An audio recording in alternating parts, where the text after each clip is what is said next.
sizni 5 yulduzli mehmonxona deb mana shunaqa rasmlar bilan aldayotganlarini bilasizmi? To'g'risi, yulduzlar soni sizni chalg'itmasin. Sayohatchilar mehmonxona tanlayotganda 3 yulduz bu juda ham oddiy. 4 yulduz normal.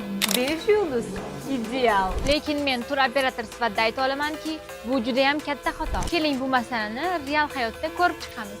Misol uchun 3 yulduzli mehmonxona Row Downtown bo'lsa, 5 yulduzli mehmonxona The Canvas. 3 yulduzli mehmonxona Row Downtown Burj Khalifa va Dubai Mallning shundoqqina yonida joylashgan. Piyoda 5 minutlik yo'l. Tozaligi super darajada. Mehmonxona dizayni esa minimalizm usulida qo'llangan.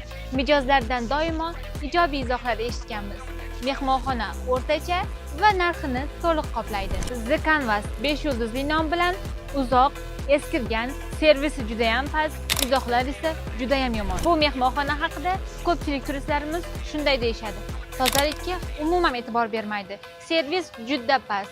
5 yulduz bo'lgani bilan bog'i yo'q. Xonadan qo'l hidi keladi. Narx juda yuqori, lekin xizmat 3 yulduz darajasida ham emas. Siz ham puliga arzimaydigan mehmonxonalarni bilasizmi? Unday bo'lsa, izohlarda yozib keting. Albatta, hamma 3 va 5 yulduzli mehmonxonalar shunday degani emas. Lekin biz sizga mehmonxonalarni yulduziga qarab tanlash kerak emasligini tushuntirib berdik, xolos.